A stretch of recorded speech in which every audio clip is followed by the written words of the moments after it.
I'm going to try not to get too animated in this video, but I'm pretty pissed right now. So let me explain why.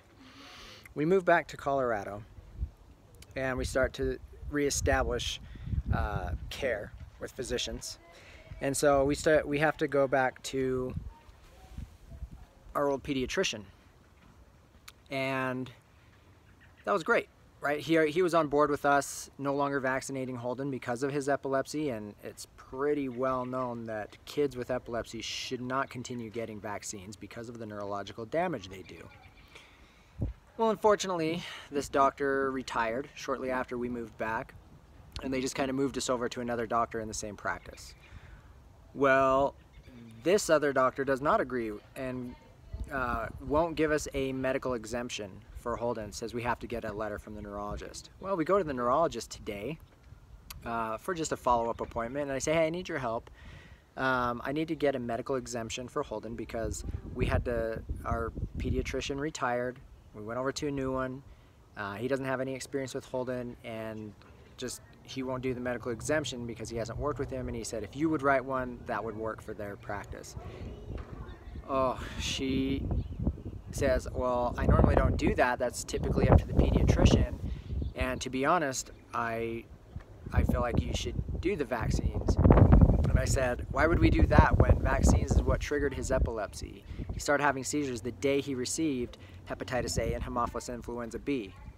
And of course you get the old bullshit story of, oh, well, these type of conditions like autism and epilepsy typically present around the same time you get vaccines.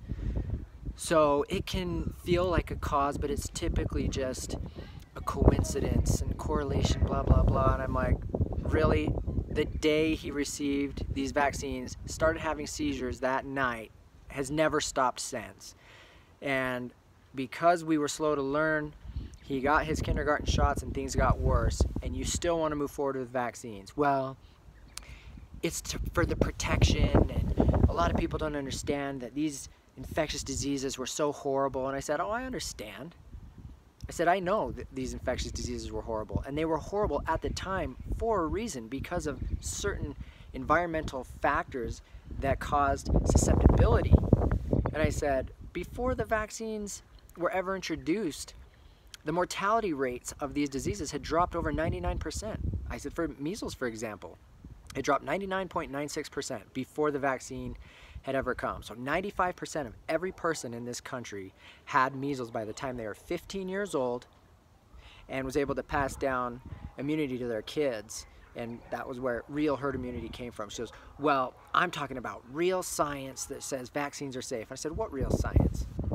You show me a single study that is actually a true safety study comparing vaccines to an inert placebo. I go, there isn't one that exists. It's always comparing vaccine to another vaccine and then comparing injury versus injury and calling that safe. No, I'm talking about real science, not this anti-vaccine stuff. And I said, I'm talking about real science. I said, I'm not talking about bullshit epidemiological studies that are comparing vaccine to vaccine. I'm talking about biological evidence that proves that the aluminum adjuvant in these vaccines is being delivered to the kidney, the spleen, the liver, the heart, and the brain, and that it's causing neurological damage, it's causing autism, it's causing seizures. I go, there are studies, biological studies that prove it. She says, that's been debunked. And I said, what's been debunked? Andy Wakefield's study? She says, yes. I said, I'm not even talking about Andy Wakefield's study. I said, do you even know what that study was about? It's not about any type of MMR and autism causation link. He was studying chronic inflammation, infections within the GI tract of kids that were autistic, which it was a unique chronic infection. And yes, there was a link to measles infection. He didn't say there was a causal relationship between MMR and autism. All he said was, of these 12 kids, I think it was 8 of their parents said this all started after MMR. That's all he put in there. So there's nothing you can say that it's been debunked. And she says, it's been proven that vaccines don't cause autism. I said, no, it hasn't. Not a single study says it's proven that vaccines don't cause autism. It says there's a lack of data, and there's not enough data to prove that vaccines cause or don't cause autism. So we don't know still. And so she just keeps going on. First, she's telling me that, well, you know, all these people whose stories happen around vaccine, that's just anecdotal. And I said, yeah, and there's a lot of it, and that's valid data. Well, it's anecdotal. So then what happens? She's, well, because she's an older lady, so she says, well, when I first started practicing, I got to see some of these dangerous diseases, and I saw 4 kids in the ICU with meningitis, and their lives were ruined from it. And I said, yeah, well, my kid was perfectly fine, perfect, developing perfectly until the vaccine, and now his life is ruined. I said, I like how you get to throw out anecdotal stories as an education piece for me, and yet you dismiss the anecdotal stories of vaccine injury. Oh, I wasn't using the anecdotal story as education. I'm just sharing personal experience. And I said, and so am I. But you choose not to believe it is valid, but you can share your own anecdotal stories. That's hypocritical. And I said, there's tons of evidence. And I said, I'm not even talking about MMR or Wakefield study.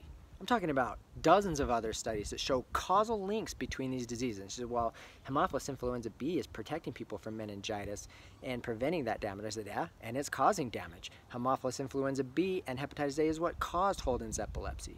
It's what causes type 1 diabetes. It's what causes long-term chronic illness in kids. So what are you talking about? Why wouldn't you give somebody who already has neurological damage a medical exemption to prevent further damage from these vaccines? Well, I'm going to have to consult with the rest of our team and see if it's something that we should even do. And I said, well, I challenge you to actually go look at the data, because obviously you don't know it. I mean, I went through the history of disease. I went through the causal damage that's done by attenuated and killed vaccines that have to have the aluminum adjuvant, because the antigen levels are so low it doesn't cause a proper immune response. Okay, she didn't know the details at all. She had nowhere to go. And says, well, I guess we're just gonna have to agree to disagree. And she didn't have any study to point me to other than try to debunk the same misdirection bullcrap that they always try to do. Well, Andy Wakefield was a fraud. No, he wasn't. They don't even understand what that study was about. That's just a scapegoat to try to scare people into doing what the system wants people to do. So doctors, if you're going to sit there and stand by a policy, you better know the damn data.